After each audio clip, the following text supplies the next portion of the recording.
Merci Arnaud. Alors, tout d'abord, Jean-Baptiste Delande, qui devait être présent aujourd'hui, n'a pas pu être présent. Il vous prie de l'excuser. On va donc se partager le temps avec Alexandre. On va essayer de respecter le temps.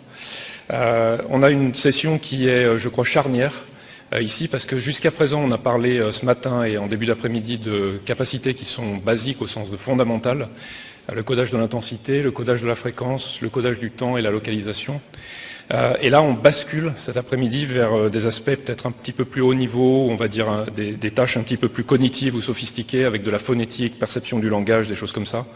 Et donc cette session, elle fait la transition, ou elle fait le pont entre ce qu'on a vu ce matin et ce qu'on va voir cet après-midi. Donc on va essayer de faire ce pont avec Alexandre. Je vais essayer de vous faire... alors, cette session, elle est inspirée, enfin, ma présentation dans cette session, elle est inspirée largement d'un cours que je donne à l'école de Lyon et à l'école de Cahors depuis 2 ans. Et c'est un cours qui dure entre 3 et 8 heures. J'ai essayé de le condenser en 15 minutes. Donc je me concentre sur les éléments essentiels. Là encore, bien évidemment, le but n'est pas l'exhaustivité, mais de se focaliser sur les éléments essentiels, importants. Donc les étudiants de Lyon et Cahors, ça va être de la répétition pour eux. Donc évidemment, un des buts principaux de l'appareillage audioprothétique, c'est de restaurer l'intelligibilité de la parole pour l'utilisateur. Et on sait qu'une des conditions sine qua non d'une intelligibilité, donc d'une capacité à identifier le signal de parole, c'est de pouvoir le percevoir, l'entendre, en tout cas le détecter, donc l'audibilité. Donc on sait qu'il y a ce lien entre audibilité et intelligibilité, mais en fait on peut se poser la question de la mesure dans laquelle on peut expliquer l'intelligibilité à partir de l'audibilité. En d'autres termes, en quoi est-ce que le fait de détecter de l'énergie dans différentes bandes de fréquences correspondant au spectre audible de la parole détermine la capacité à comprendre le message qui est véhiculé. Et puis relié à cette question, il y en a une autre qui est celle des facteurs qui déterminent l'audibilité. Finalement, de quoi dépend l'audibilité ? Alors, il y a une façon rigoureuse de répondre à cette question. Elle n'est pas parfaite, mais elle a l'avantage d'être claire. Et elle nous est donnée par ce qu'on appelle le modèle. Alors, il a eu plusieurs noms au fil des années. Modèle d'intelligibilité de la parole ou modèle d'articulation, indice d'articulation. Et ça, c'est un modèle qui trouve son origine dans l'après-guerre. Au laboratoire Bells, donc, qui était l'équivalent américain de nos télécoms, qui se posait la question, bien évidemment, pour transmettre le signal de façon efficace, le signal de parole sur les lignes téléphoniques, de qu'est-ce qu'il fallait transmettre. Donc on a ici une pièce historique, un des premiers papiers consacrés à cet indice, à ce modèle d'indice d'intelligibilité, par French et Steinberg en 1946 dans le journal de la Société américaine d'acoustique. Et puis jusqu'à nos jours, où ce modèle il a évolué au fil des années, il a été repris, et c'est ce qu'on trouve sous le capot. Si on regarde sous le capot, par exemple, de NAL, donc de NAL NL2, NAL NL1, on en a parlé ce matin, et également de nombreuses autres formules de fabricants qui sont reliées plus ou moins, ou dérivées plus ou moins de NAL, on a ce modèle-là sous le capot. Donc c'est important de le connaître un peu, de connaître ses avantages, mais également ses limites.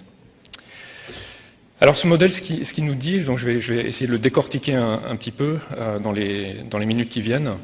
Il nous dit que l'audibilité, en fait, elle dépend de 3 facteurs.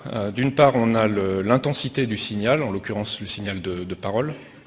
On a l'intensité du bruit, si du bruit est présent. Et puis on a le seuil absolu. Ce sont les 3 ingrédients qui vont conjointement déterminer l'audibilité. Alors bien évidemment, c'est presque trivial de le dire, mais du coup l'audibilité, elle dépend de l'intensité du signal relativement au seuil absolu, si c'est le seuil absolu qui détermine ou qui limite l'audibilité. C'est la différence entre les deux finalement, l'audibilité. Si du bruit est présent, et que ce bruit est audible, donc il est supérieur au seuil de détection, c'est le bruit qui va limiter l'audibilité du signal de parole. Donc pour le coup, l'audibilité là va dépendre de la relation entre l'intensité du signal et l'intensité du bruit.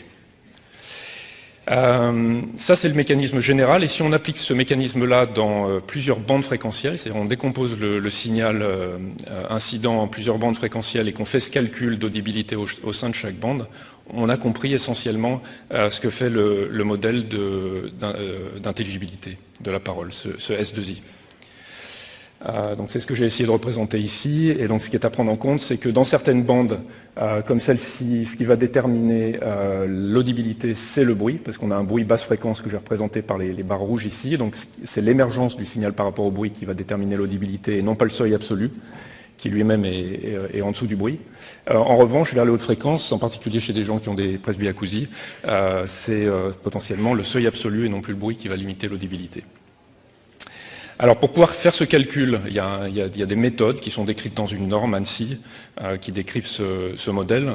Pour pouvoir faire le calcul, il faut aller un peu plus précisément voir les choses, et en particulier quand on regarde le spectre, on a besoin pour faire ce calcul du spectre du signal de parole, et donc là on a des données dans la littérature qui décrivent le spectre à long terme de la parole. Alors un des avantages, c'est que cette étude a été faite sur de nombreuses langues, et le spectre à long terme du signal de parole semble ne pas varier significativement entre différentes langues. Il est légèrement différent, mais pas tant que ça, entre les hommes et les femmes, ce qui pour moi était une surprise, mais on le voit ici dans cette publication, qui est une publication de référence par Barren et collaborateurs, où en fait il y a légèrement plus d'énergie dans les basses fréquences pour la voix d'homme que pour la voix de femme, et ça c'est lié au fait que la fondamentale laryngée est un peu plus basse en moyenne chez les hommes que chez les femmes. Donc voilà, ça c'est un des premiers ingrédients, on a des données là-dessus, on peut les trouver dans la norme. Il faut avoir conscience du fait que ce spectre à long terme du signal de parole, il va varier selon le niveau de production vocale, où en particulier on voit une augmentation relative des hautes fréquences par rapport aux basses fréquences quand on élève la voix. Donc depuis la voix chuchotée jusqu'à la voix criée, on a une modification du spectre qui a plutôt, pour les niveaux intermédiaires, donc voix normale, qui a plutôt une forme passe-bas, il coupe à peu près en dessous de 500 Hz, avec une décroissance au-delà, et en revanche pour la voix criée, on a plus d'énergie dans les hautes fréquences, relativement parlant. Donc ce modèle d'indice d'intelligibilité de la parole, comme on vient de le voir, il prend en compte l'intensité du signal, l'intensité du bruit, le cas échéant le niveau du seuil absolu, pour faire un calcul d'audibilité dans différentes bandes, à partir duquel on va faire un calcul d'intelligibilité. Donc on va transformer l'audibilité en intelligibilité. Il manque quand même un ingrédient avant qu'on puisse faire ça, un ingrédient entre audibilité et intelligibilité, et vous l'aurez peut-être deviné, c'est la notion d'importance. C'est-à-dire qu'il ne suffit pas d'entendre certaines fréquences, encore faut-il que les fréquences qu'on entend soient importantes ou soient utiles pour comprendre le signal de parole. De ce point de vue-là, pas toutes les bandes fréquentielles ne sont équivalentes. Donc on voit ici, en fonction de la fréquence, l'importance relative de différentes bandes de fréquences pour deux types de matériaux vocaux, de corpus vocaux, des syllabes sans sens, et de la parole moyenne, donc des phrases tout venant.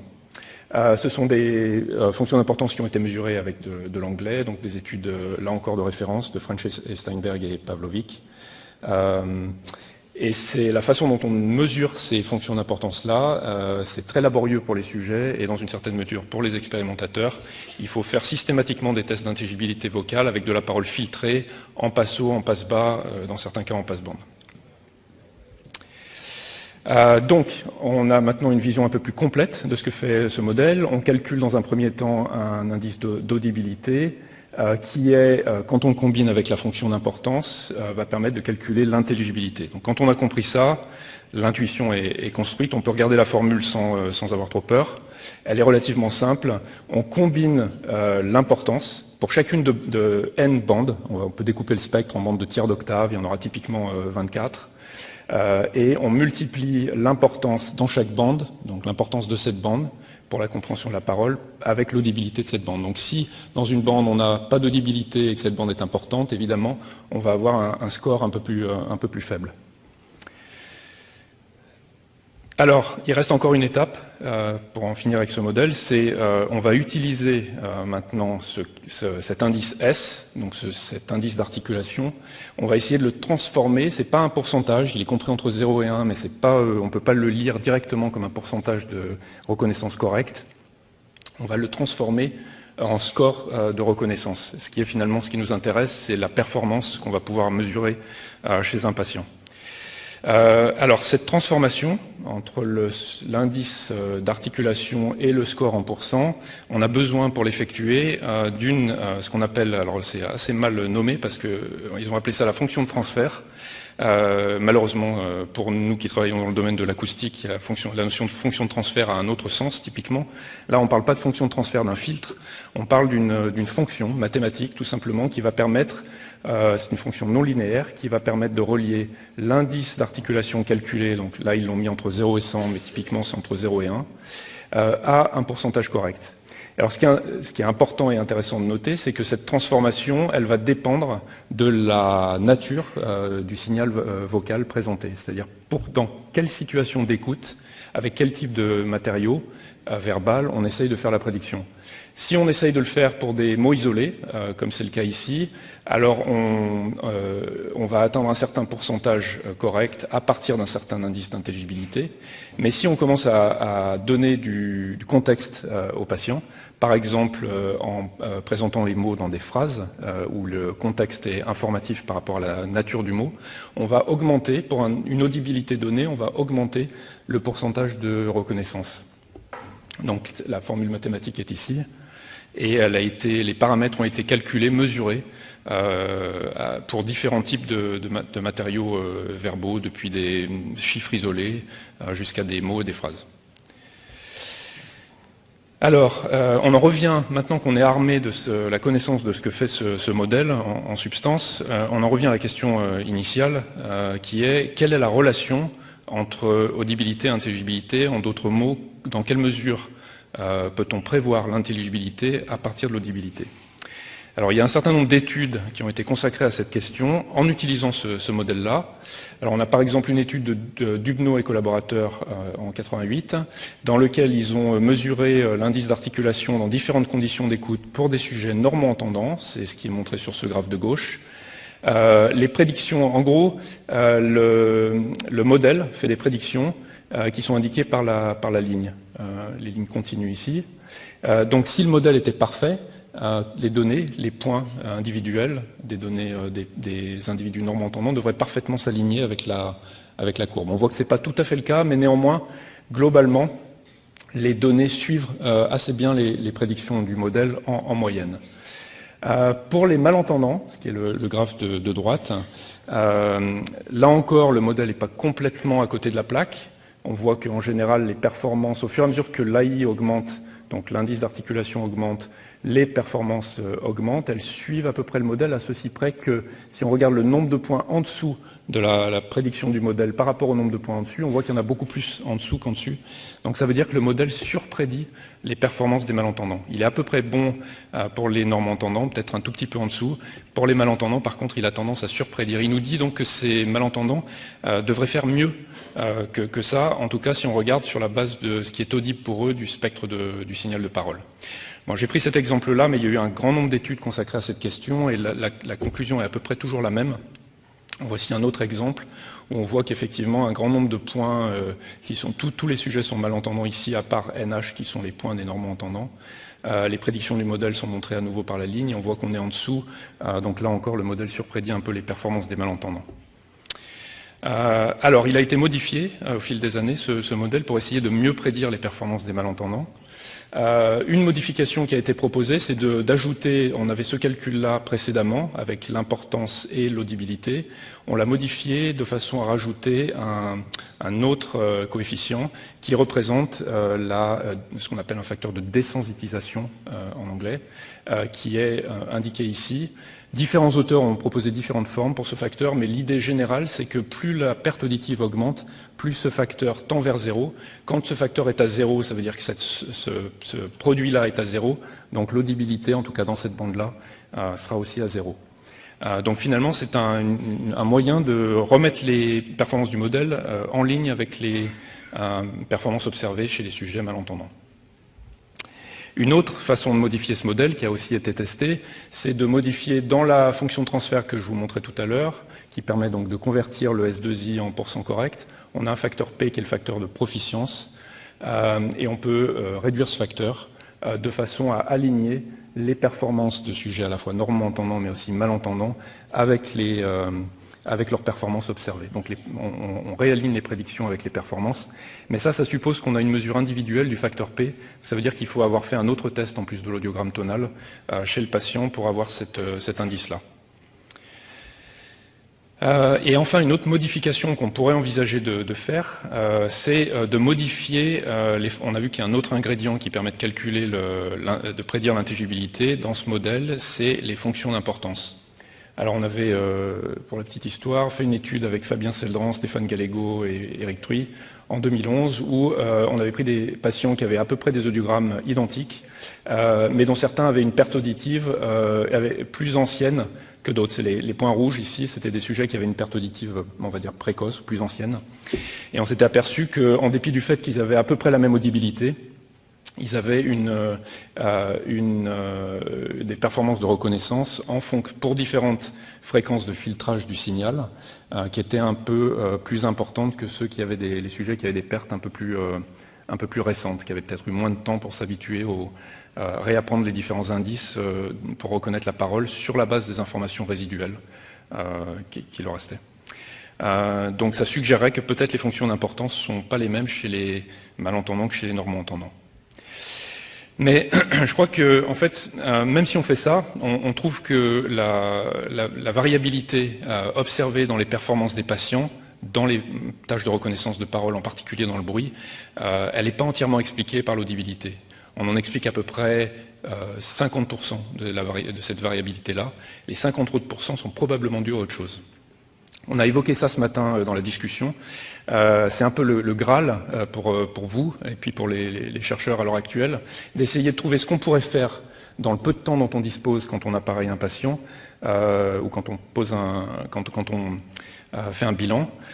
Quel autre test, à part l'audiométrie tonale, pourrait-on faire qui serait utile pour mieux prédire les performances que va pouvoir atteindre ce patient avec son appareil.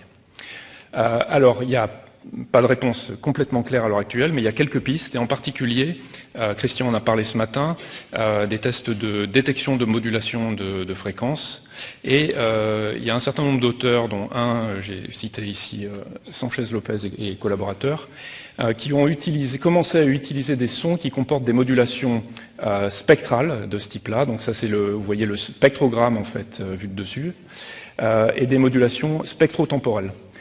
Et on demande au sujet de discriminer, par exemple, ce son-là. J'ai pas d'exemple de démo ici, mais ça ressemble un peu pour les gens qui ont mon âge ou un peu plus aux consoles Atari. Évidemment, ça va pas parler aux jeunes. Mais donc, ces sons-là, on demande de les discriminer et on mesure la plus petite différence que le patient est capable de discriminer dans ces sons dynamiques qui reprennent certaines des caractéristiques du signal de parole essentielles. Et ce qu'ont observé ces auteurs, donc là j'ai cité Bernstein et Meraille, qui montrent que si on prend juste le S2I, comme tout à l'heure, on peut prédire dans une certaine mesure, mais pas super bien les performances de reconnaissance de parole. On a à peu près 40% de variance expliquée. En revanche, si on combine l'indice d'intelligibilité calculé sur la base de l'audiogramme avec les seuils mesurés dans cette nouvelle tâche, on arrive à monter à peu près 80% de variance expliquée. Donc on voit que ce modèle-là, qui combine une tâche qui est liée une information qui est liée à l'audibilité avec une information qui est en supraliminaire, est quand même beaucoup plus précis. Donc, on arrive à la conclusion. Ce que tout ça nous amène à dire, bien évidemment, c'est que quand on mesure de façon assez rigoureuse, quand on définit l'audibilité telle qu'elle est définie dans ce modèle et qu'on essaye de prédire l'intelligibilité, on se rend compte qu'on est limité dans notre capacité à le faire. On peut en prédire une certaine partie, mais pas la totalité. Il est donc vraisemblable que d'autres facteurs viennent déterminer l'intelligibilité, notamment les facteurs supraliminaires. On en a parlé ce matin, des seuils de discrimination de fréquence ou des seuils peut-être de détection de modulation d'amplitude. D'un côté, qui sont donc des capacités psychoacoustiques, mais dites supraliminaires, puisqu'elles sont liées non pas au seuil absolu, mais à ce qui se passe à des niveaux supérieurs au seuil absolu. Et d'autre part, des facteurs cognitifs, dont on va peut-être parler un peu cet après-midi, qui sont des facteurs tels que, pour en citer que quelques-uns, l'accès au lexique, la mémoire de travail et l'attention. Mais peut-être la leçon appliquée avant de laisser la parole à Alexandre que je voulais tirer de tout ça, en tout cas pour moi qui travaille chez le fabricant, c'est qu'en fait, quand on sait ce qu'il y a derrière les formules de réglage des gains, et même celles qui sont les plus populaires, les plus utilisées de par le monde, je crois que 80% des audioprothésistes, audiologistes dans le monde utilisent NAL ou ses dérivés, on se rend compte qu'en fait ces formules-là, ce qui vise à maximiser l'intelligibilité au moyen d'un modèle, du modèle qu'on a décrit, c'est un point de départ, mais pas plus que ça. C'est-à-dire qu'elles permettent d'être à peu près dans les clous, mais on a vu qu'il y a une variabilité importante dans les performances des patients qui n'est pas explicable simplement à partir de l'audibilité, à partir de ce modèle, d'où l'importance de faire un ajustement personnalisé des réglages. Voilà, je vais laisser la parole à Alexandre.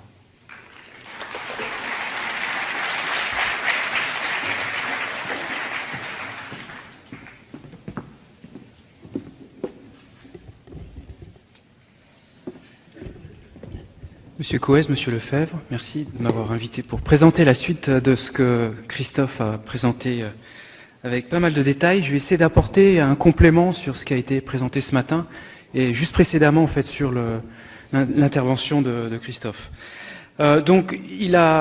Christophe a beaucoup parlé sur la conception d'une méthodologie d'adaptation et on peut se poser aussi la question à savoir qu'est-ce qui se passe justement entre l'audibilité, donc la détection et l'identification.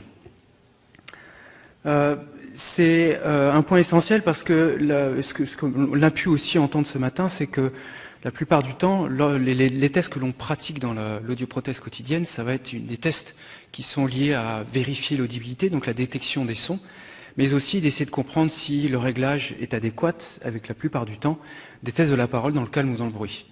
Existe-t-il d'autres éléments qui pourraient nous aider justement à apporter des compléments à la compréhension de ce que peut être un avantage de performance ou un déficit à l'appareillage? On va essayer de le développer maintenant. Pour résumer, une méthodologie d'adaptation, et tous les fabricants se basent sur ces trois éléments, c'est qu'une méthodologie est conçue pour optimiser l'intelligibilité de la parole. C'est ce qu'il cite. Autant qu'une aide auditive n'apporte pas de mots. Elle apporte davantage des signaux. Mais elle essaye d'apporter justement une audibilité sur toutes les fréquences du signal capturé, quel que soit le niveau sonore, donc niveau faible, niveau moyen, niveau fort, en préservant une sensation de sonie acceptable. Il faut toujours trouver un compromis, et on l'a vu ce matin aussi, c'est quelquefois difficile d'évaluer les niveaux de confort ou les niveaux d'inconfort. Donc l'objectif est de rajouter du gain pour remonter justement et essayer de récupérer la déperdition ou le recrutement qu'on a pu constater sur un patient donné. Donc si on se place sur une fréquence spécifique, problème de vue, c'est l'âge, on essaye toujours de se baser sur un modèle psychoacoustique d'échelle de sensation de Sony, et de récupérer finalement ce que le recrutement a créé, qui est une perte des sensibilités pour les bas niveaux et une espèce de récupération de ce que l'on a pour les hauts niveaux. On l'a vu ce matin. Un fabricant essaye toujours, pour chaque canal donné, de faire la symétrique de telle sorte que l'on puisse restituer une audition qui soit semblable à une audition normale. Donc ça, c'est un objectif. Donc de cette initiative, on crée des courbes de gain qui a pour objectif de normaliser la sonie et égaliser la sonie pour les niveaux confortables et stabiliser le niveau de sortie, ce qu'a présenté M. Roy ce matin. D'autant plus que ce qui est important, c'est les gestionnaires de gains pour un canal donné doivent fonctionner avec des constantes de temps qui puissent permettre justement d'apporter le plus d'éléments essentiels à la compréhension de la parole. Ces indices varient en fonction de la fréquence et en amplitude, mais le fabricant a pour objectif, ou en général essaye de le faire, d'apporter un système qui permet de garder des modulations d'amplitude confortables, telle sorte qu'il puisse y avoir une différenciation des niveaux sonores. Alors je parle pour une fréquence donnée, telle sorte qu'on préserve les pics et les creux du signal en amplitude. Ça, c'est l'objectif. Alors il y a un double défi suite à ça, c'est qu'on a effectivement des déperditions, donc une modification de la sonie, mais avec les surdités de perception, eh bien, on perd aussi en rapport signal-sur-bruit. C'est-à-dire que l'oreille a beaucoup plus en difficulté à différencier un signal par rapport à un bruit. Donc, pour qu'une aide auditive ou une adaptation prothétique soit la plus optimale, eh bien, on va avoir entre les mains des aides auditives avec plus ou moins des canaux qui a comme objectif en fait de mieux différencier un signal d'un canal par rapport à un autre. Donc, essayer d'optimiser le contraste que l'on a par rapport à un signal sur le spectre qui est capturé. C'est l'objectif de l'aide auditive. Jusqu'à présent, on parlait de gestionnaire de gain. Effectivement, c'est le seul moyen actuel que l'on a lorsqu'on règle une aide auditive. Mais quels sont les autres moyens qu'on a à notre disposition? De telle sorte qu'on puisse améliorer le contraste, il y a donc le nombre de canaux, qui est très important, mais aussi les débruiteurs. Les débruiteurs, on l'a vu dans des EPU il y a quelques années, qu'ils ont pour objectif d'améliorer le rapport signal-sur-bruit, puisque le rapport avec l'amélioration du rapport signal-sur-bruit, a pour objectif principal d'améliorer l'intelligibilité. Il y a une courbe, alors ça dépend des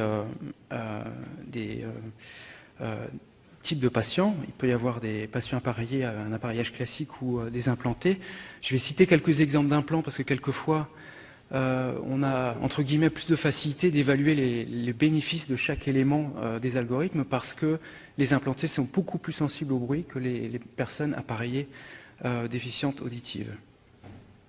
Donc à titre d'exemple, on peut prendre cet exemple où on peut avoir 6,5 décibels d'amélioration au test du SRT qui a pour objectif d'apporter à peu près, je dirais, 60% d'amélioration relative par rapport à une situation donnée.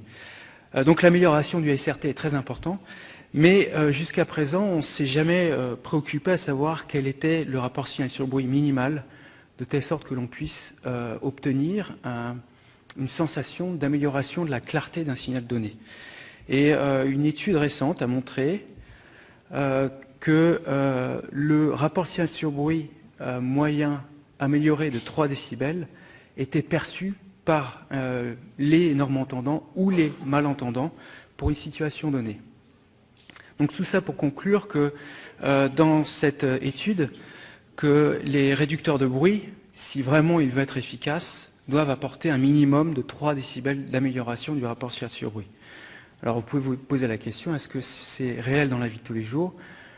J'en suis pas nécessairement persuadé, à partir du moment où on prend un algorithme isolé. Si on combine l'ensemble des algorithmes qui sont à votre disposition dans une aide auditive, on peut sans nul doute avoir davantage d'amélioration du rapport signal-sur-bruit, de telle sorte que la clarté de la parole soit optimisée. Alors il y a les algorithmes, les réducteurs de bruit, il y a les microphones directifs, et on a parlé tout à l'heure aussi des surdités unilatérales. On peut parler du même cas d'un implanté d'un côté qui n'est pas appareillé de l'autre côté parce que l'apport de l'aide auditive n'est pas pertinente. Et l'apport, par exemple, d'un système cross dans les cas des implantés peut apporter un bénéfice, que ce soit dans le calme ou dans le bruit, si le système peut permettre de créer un système microphonique optimisé. Donc on a vu une amélioration de l'audibilité par l'amélioration du gain, une réponse spectrale en augmentant le nombre de canaux, de telle sorte qu'on puisse différencier un canal par rapport à un autre, pour avoir un pouvoir séparateur plus élevé, et une réponse en temps qui soit la plus adaptée, de telle sorte qu'on puisse préserver l'amplitude des modulations du signal. Si on résume cela, on peut tout à fait regarder un exemple en fait d'une perte auditive avec un signal LTAS ou ISTS, où le fait d'appareiller va améliorer justement la réponse au tympan, mais d'un autre côté aussi essayer de préserver au mieux les amplitudes de modulation, de telle sorte que la compréhension soit optimisée, de telle sorte de garder, comme l'a présenté précédemment Christophe, un indice S2I le plus élevé possible. Ceci étant dans l'aide auditive, dans l'implant cochléaire, on retrouve exactement la même chose, c'est que quand on capture un signal qui passe avant de passer dans les systèmes de mapping, donc dans les compressions entrée-sortie électrique, les implants cochléaires en général vont essayer de préserver le maximum des amplitudes de modulation du signal, de telle sorte que l'on puisse les restituer au mieux dans la zone de confort du patient. Donc on fait un pré-traitement et ce que l'on va faire, on va augmenter le gain de telle sorte que l'on puisse se rapprocher le plus possible de la zone de confort et s'adapter comme un bouton de volume en fonction de l'environnement moyen, de telle sorte à préserver les amplitudes de modulation. Alors on a vu l'audibilité, on a vu essayer de savoir l'intérêt sur l'intelligibilité. Est-ce qu'il y a quelque chose entre les deux? Je pense que oui, principalement aussi par le fait que la séparation des signaux est très importante. Pour quel intérêt? Imaginons des phonèmes tels que présentés sur l'image de droite. Comment peuvent-ils être différenciés? Est-ce qu'il y a un rapport sur l'intelligibilité? Essayons de le comprendre. Est-ce qu'il y a des tests qui permettent de le savoir? Ce sont les tests qui ont été faits par le R-Group à Anvers qui permettent justement d'analyser cet élément qu'on appelle la discrimination. Alors c'est un grand mot. Pour sa part, il a différencié différents éléments qui sont relatifs à l'appareil cochléaire et le fait de pouvoir intégrer le signal et de pouvoir le comprendre. Dans la pratique des tests de performance, il y a en général un élément que l'on fait tous, qui est la détection, qui est le fondamental en fait de savoir si une personne perçoit un signal.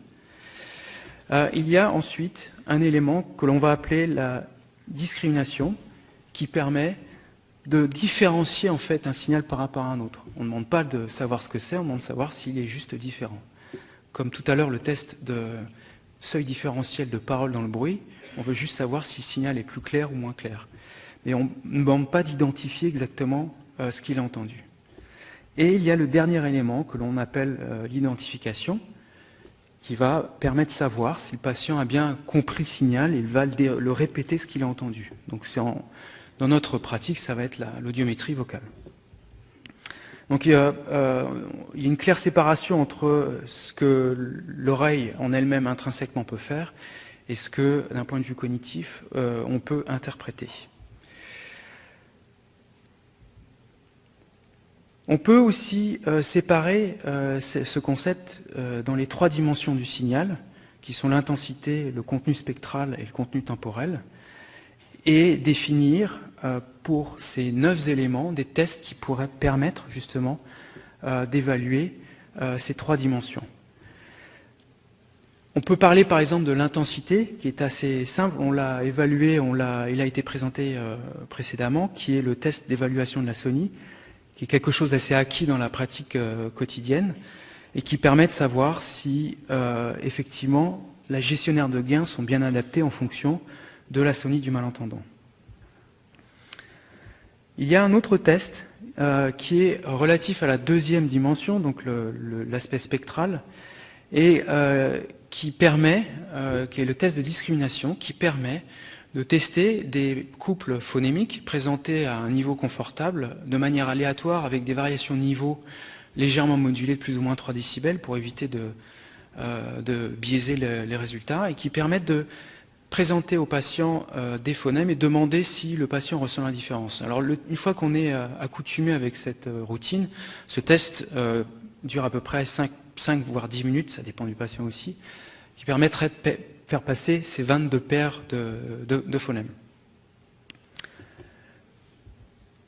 Donc, on passe chaque élément, on présente de façon aléatoire et on demande au patient de répéter. Les couleurs vertes correspondent à une répétition juste, à savoir le patient entend la différence, perçoit la différence et le signal, et les couleurs rouges signifient que le patient n'a pas perçu de différence entre ces 2 phonèmes. Après maintes tests d'évaluation et d'optimisation du réglage, on peut aussi s'attarder sur un phonème ou un couple de phonèmes qui portent problème. Et dans ce cas-là, on peut évaluer, grâce à ce test, sur une distribution par bande de tiers d'octave, comme un audiomètre ou par octave, savoir où se trouvent les différences relatives les plus importantes entre ces 2 phonèmes, et même se focaliser, dans le cadre d'un implant, aux filtres pour lesquels la plus grande différence sont importantes. Et dans ce cas-là, vérifier et évaluer le réglage des canaux qui correspondent à cette différence relative importante. Alors ce test est utilisé dans leur pratique de routine au IAGroup à Anvers, et ils mettent dans leur base de données permanente, ils évaluent la corrélation entre justement les tests de discrimination et les performances audiométriques aux tests phonémiques. Ils le pratiquent de façon, on va dire, élémentaire, que ce soit en aide auditive ou dans l'indication d'un implant cochléaire ou dans le réglage de l'implant cochléaire. Donc j'ai ramené quelques exemples de patients. On va prendre par exemple ce patient qui a 76 ans, qui présente une audiométrie qui peut être bien appareillée, pour lequel un appareillage en fait à l'oreille droite apporte des performances optimales sur les erreurs phonémiques, il n'y en a pas, et l'oreille gauche appareillée qui, de sa petite différence audiométrique, pourrait expliquer les raisons pour lesquelles la discrimination reste honorable, mais limitée pour quelques couples de phonèmes. Donc le patient est quand même satisfait dans l'ensemble. Ce patient, par exemple, de l'âge de 46 ans, a d'autres problématiques. Attendez, je vais revenir. Je ne vois pas très bien avec l'écran.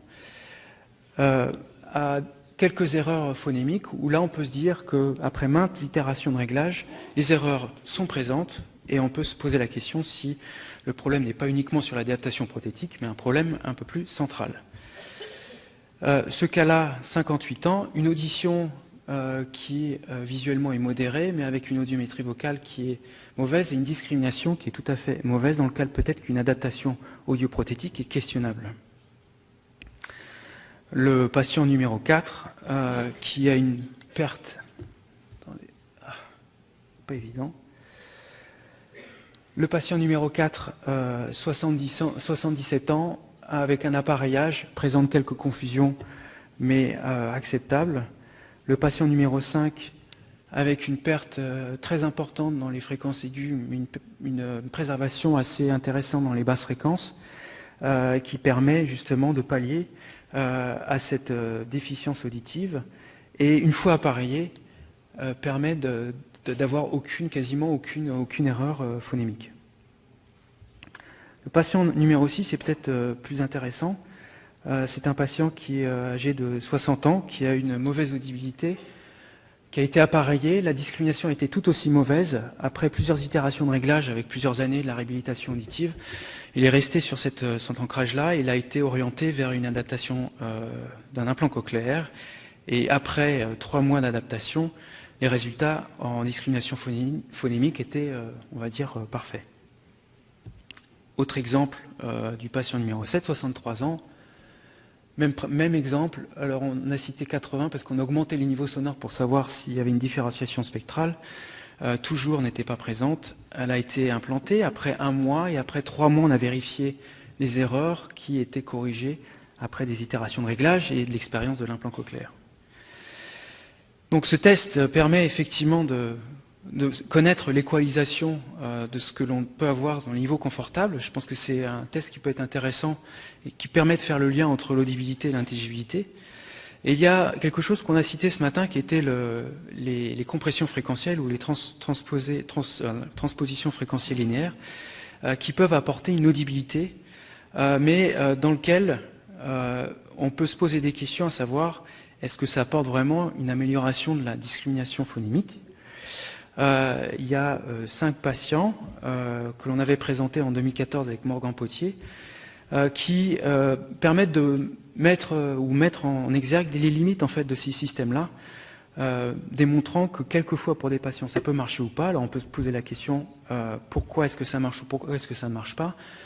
Ce patient par exemple avec la transposition a des résultats qui sont honorables, mais avec lequel on obtient une confusion complémentaire. Alors si on creuse un peu plus loin, on se rend compte que finalement, là où les systèmes ont une activité, recrée en fait une confusion phonémique parce que justement les éléments spectraux se retrouvent dans la même bande de fréquence.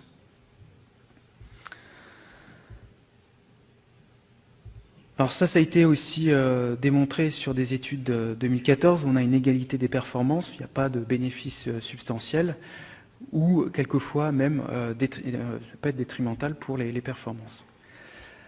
On a parlé aussi ce matin sur l'implant cochléaire et la stimulation acoustique.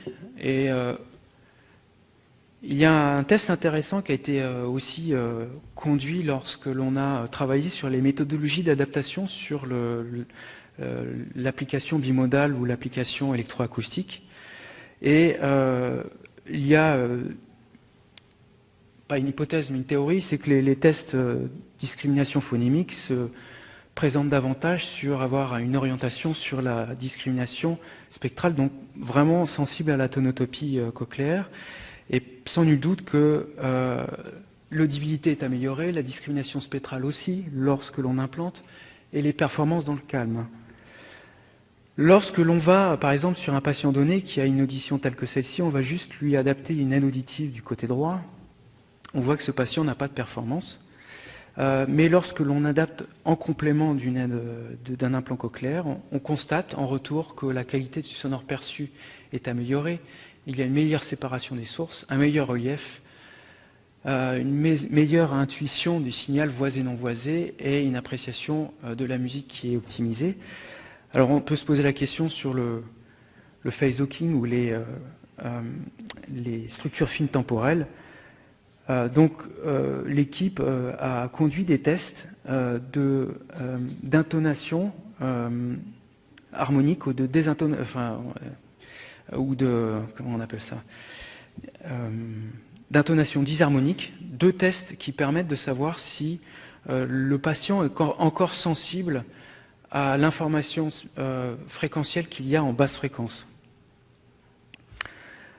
Et ce test a mis en évidence le fait que les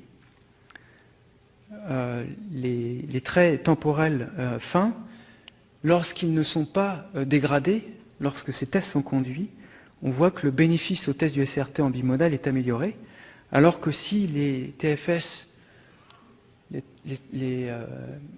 les structures fines temporelles sont dégradées lorsque le test est conduit, on constate que l'application bimodale n'est pas optimale, ce qui pourrait expliquer les cas qui ont été vus ce matin aussi, où quelquefois l'application bimodale n'est pas optimale. Donc l'optimisation de la réponse bimodale est améliorée en général de 1,3 décibels, donc c'est pour ce cas-là, mais en moyenne. Et si on isole en fait ces patients qui ont ces dégradations et ces tests, on voit une amélioration substantielle. Donc tout ça pour vous proposer de ce qu'il faut retenir par rapport à nos présentations mutuelles, c'est que une méthodologie propose une suggestion normalisée d'adaptation. Et on l'a vu tout au long de la journée qu'un patient est unique et que finalement une méthodologie apporte un point de départ qui est peut-être très intéressant parce qu'il permet d'éviter de partir de zéro, bien entendu, mais aussi de l'utiliser comme base de référence et d'apporter un équilibre auditif, non pas uniquement nécessairement sur l'audibilité, mais aussi sur l'équalisation au niveau des niveaux confortables, de telle sorte qu'on puisse avoir une séparation spectrale optimale pour améliorer la discrimination. L'audibilité donc est une base essentielle et c'est ce dont les fabricants se focalisent actuellement. Espérons qu'ils puissent étendre un petit peu leur développement sur d'autres éléments qui sont reliés au traitement de signaux, mais aussi à l'optimisation de la capture sonore. Donc sans ces éléments, effectivement, on obtient uniquement de l'audibilité classique et l'adaptation reste assez limitée. Quant aux performances d'identification, de pouvoir répéter un mot ou l'intelligibilité, effectivement, l'audibilité reste un point fondamental. On a vu précédemment que la discrimination est un point élémentaire aussi, et que l'apprentissage et l'expérience sont les éléments que quelquefois, lorsque l'on procède à une audiométrie vocale, on n'a pas forcément ces éléments clés en main, donc il reste quelquefois difficile de faire le lien entre l'audibilité et l'intelligibilité. Donc évaluer effectivement la discrimination, c'est, espérons, aider à mieux proactivement comprendre le lien entre l'audibilité et l'intelligibilité. On a ajouté proactivement parce que, quelquefois, grâce à ce test, il nous permet d'évaluer et de savoir quelle pourrait être l'expérience du patient dans sa vie de tous les jours et éviter peut-être une perte de satisfaction des performances du patient et des bénéfices et pouvoir apporter peut-être un réglage adéquat plus optimal dès le départ. Mais c'est aussi se conforter soi-même sur une adaptation donnée. Quelquefois, lorsque l'on a un patient qui présente une audiométrie vocale qui est questionnable, on peut se dire on va modifier le réglage. Après, on reste limité à savoir qu'est-ce qu'on va exactement modifier. Ce test-là permet d'identifier peut-être ces confusions phonimiques et permet de savoir un peu plus détaillé là où on peut travailler par itération, de telle sorte qu'on puisse améliorer cette discrimination et afin que justement l'intelligibilité soit la meilleure. Je vous remercie. Je remercie Paul Govers, Xavier Delers, Morgan Potier de nous avoir aidés et Michael Boretsky de Sonova. On est dans les temps. Vous serez dans les temps pour le 18h. Bravo. Et généralement, quand on est dans les temps, on a des communications qui sont de très bon niveau sur un sujet ô combien passionnant entre audibilité et intelligibilité, où on comprend bien que l'intelligibilité va dépendre aussi de l'expérience du sujet. On comprend bien qu'un sourd profond adulte qui n'aurait jamais entendu et qu'on ferait entendre tout d'un coup pourrait avoir de l'audibilité, mais pas nécessairement d'intelligibilité, parce que son système n'est pas nécessairement à même de traiter l'information, ce qui peut expliquer que la méthodologie NAL-NL2, même si elle a été améliorée par des coefficients d'importance et des coefficients sur l'audibilité, n'explique encore pas tout. Il faudrait peut-être introduire un facteur supplémentaire de l'expérience du sujet face à l'exposition du son et des stratégies spécifiques de codage qu'il a pu mettre en place. Quel logiciel est-ce que vous pourriez préconiser pour la profession, justement pour avoir une analyse des erreurs phonémiques qui pourraient être réalisées, qui donneraient des indices psychoacoustiques pertinents que l'on a vu ce matin, sur lesquels l'audioprothésiste pourrait agir? Est-ce qu'il y a des logiciels? Est-ce qu'il y a des boîtes à outils? Est-ce qu'il y a des éléments qui nous permettraient de focaliser notre attention sur certains éléments de la bande passante, certains éléments de l'intensité, certains éléments temporels, à partir de ces tests qui auraient été réalisés? Je réponds. Ce que j'ai présenté, par exemple, c'est juste un élément des tests. Donc le IR Group, je ne travaille pas pour eux, je ne fais pas de la publicité, a un test qui s'appelle la test du ACE, donc A2SE ou A-S-E, qui est disponible sur le site d'AutoConsult et qui permet justement d'accéder à ces 9 éléments que l'on a cités, qui ont été présentés. Ce qui est intéressant, ce sont des tests qui sont pratiqués quotidiennement dans la routine dans ce centre. Et le test mis en place ou qui sont disponibles ont été validés, tests et retests, donc ils sont assez robustes. Je pense que la discrimination phonimique est intéressante. À partir du moment où on est habitué à ce test, ça va assez vite, ça va très vite. Ce qui est aussi intéressant, c'est que ce test ne déstabilise pas nécessairement le patient parce qu'il ne sait pas s'il identifie ou pas. Quelquefois, lorsqu'on fait des passations de tests d'intelligibilité, le patient peut être manqué d'assurance, peut perdre l'assurance, peut être déstabilisé, alors que ce test est assez aléatoire, routinier. À partir du moment où on conseille rapidement et bien, on peut le passer convenablement et de façon assez robuste. Juste pour finir, Arnaud, ce que tu as soulevé est intéressant parce que si on regarde statistiquement un patient qui prend conscience de sa surdité et se fait appareiller, il y a un laps de temps qui est d'environ 7 ans, je crois, en Europe. Donc la surdité a le temps de se mettre en place. Juste un élément à rajouter, je regardais dans la salle parce qu'en fait, relié à la question d'Arnaud, il y a la présentation de Léo Varnet qui arrive. Léo a fait sa thèse et son post-doctorat justement sur l'identification des indices acoustiques qui sont utilisés par les sujets normaux et malentendants pour discriminer des sons de parole, en particulier des consonnes, qui sont des sons qui posent particulièrement problème pour les malentendants. Alors, pour répondre clairement à la question, j'ai pas de solution à l'heure actuelle. Je ne connais pas de logiciel qui permet de révéler les indices psychoacoustiques. La méthode qu'a développée Léo va dans ce sens-là.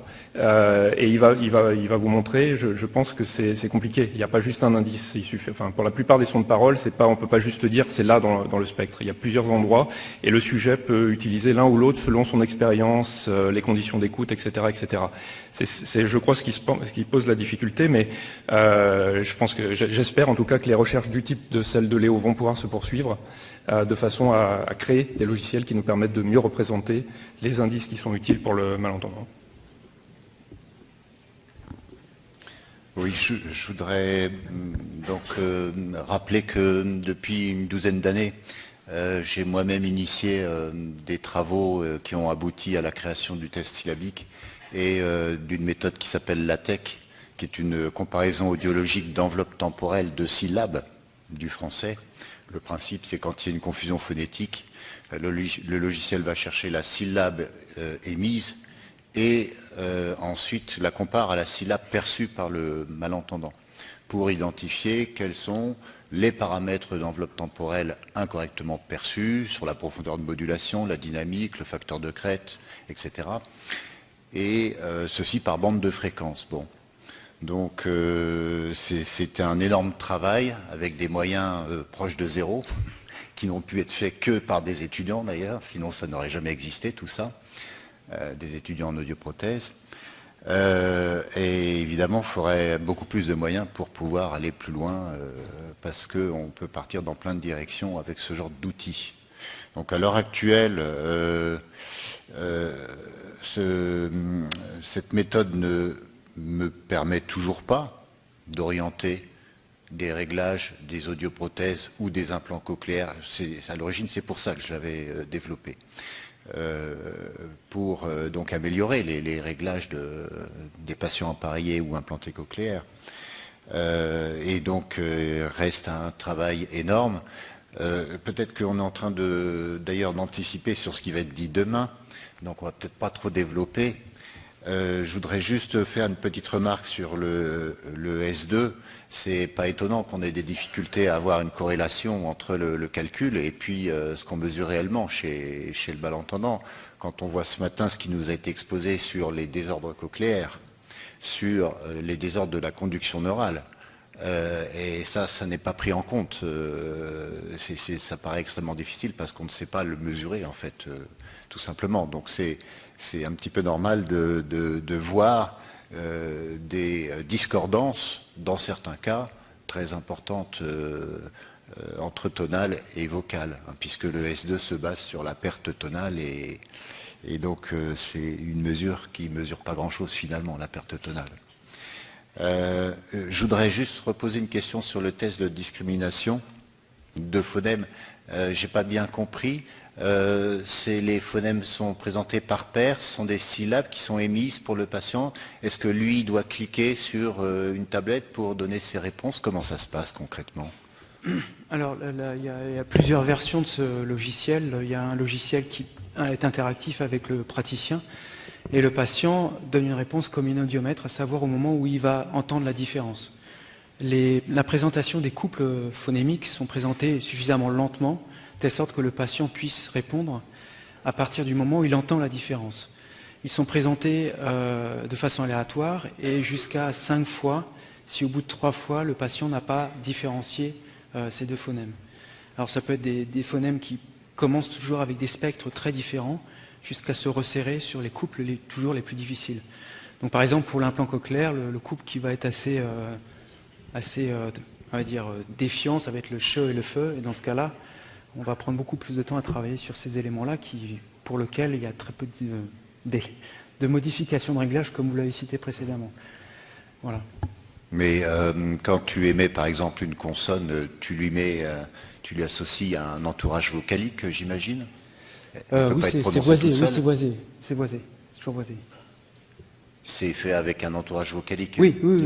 varié pour la même consonne? Pour la même consonne, oui. Après, il y a des systèmes qui sont automatisés et que le patient répond automatiquement sur le logiciel. Alors, c'est un logiciel qui n'est pas, enfin, un test qui n'est pas 100% parfait, mais qui donne déjà, à mon avis, une très bonne indication. Et aussi pour revenir sur toutes les mesures que l'on procédait, je pense que ce qui est important, à mon avis aussi, mettre en évidence, c'est qu'on a après très peu de moyens en notre possession pour pouvoir apporter les modifications nécessaires. Et une aide auditive aussi, c'est la plupart du temps une boîte noire avec des choses qu'on ne connaît pas nécessairement. Merci bien. Y a-t-il des questions dans la salle? Alors, je pense qu'il y a beaucoup d'outils qui se développent et la profession serait bien inspirée de s'en saisir parce que ce sont des outils très efficaces pour pouvoir intervenir sur les réglages sans certitude nécessairement d'amélioration du patient. Peut-être qu'il y a des choses où il y a une confusion phonétique, on n'arrivera jamais à la lever, ou en la levant on en créera d'autres, ça c'est fort probable. Néanmoins, dans le réglage de l'implant notamment, c'est une information capitale pour le régleur, que l'on puisse attirer son attention sur des confusions phonémiques et qui soient traduites assez rapidement en une bande fréquentielle ou une électrode sur laquelle il puisse agir. Connaissez-vous des logiciels qui permettraient de le faire? Est-ce que les orthophonistes pourraient être à l'initiative pour faire des bilans orthophoniques qui intégreraient ce type de test, ce qui permettrait, quand on reçoit le patient en réglage, d'avoir une attention toute particulière au bilan orthophonique qui a pu être dressé au travers de ces outils? C'est pour moi. C'est pour moi, je pense. Il y a des tests qui ont été développés, toujours avec la même équipe, avec différents fabricants d'implants cochléaires, qui étaient basés sur justement les 3 éléments de la parole, et qui peuvent justement être conduits par une équipe d'orthophonistes, et qui permettraient d'apporter les informations nécessaires à une optimisation du réglage. Alors, c'est ce qu'on appelle vulgairement un réglage automatisé, ce qui n'est pas réellement le cas. Il va apporter des suggestions d'amélioration, et c'est au professionnel de savoir si il veut adopter ce changement ou pas. Alors, il y a une première génération, il y a une dizaine d'années, qui était par un système déterministique, et il y a maintenant une deuxième génération, les travaux avec Cochlear, je crois, qui permettent d'apporter une optimisation par un système de réseaux neuronaux, l'intelligence artificielle. Voilà, donc ça s'appelle Fox. Voilà, c'est par la même équipe qu'a fait ACE, Autoconsult. Alors je ne pensais pas nécessairement à des systèmes d'auto-apprentissage et d'auto-réglage et fitting, comme le suggère ce logiciel. C'est vrai que ce serait intéressant d'avoir une liste de tous les logiciels qui existent. Par exemple, il y a une initiative dans le nord de la France avec Jérôme André qui utilise un logiciel qu'il a développé en tant qu'orthophoniste qui s'appelle Pepair et qui permet aux régleurs d'avoir une vision d'ensemble et d'être alerté sur certains dysfonctionnements potentiels, enfin qui méritent en tous les cas d'être vérifiés. Ça peut être une idée à creuser et puis référencer tous ces éléments. Ouais.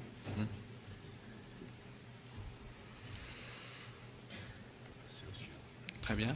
Bon, s'il n'y a plus de questions, on peut passer peut-être au thème suivant, en remerciant encore les orateurs.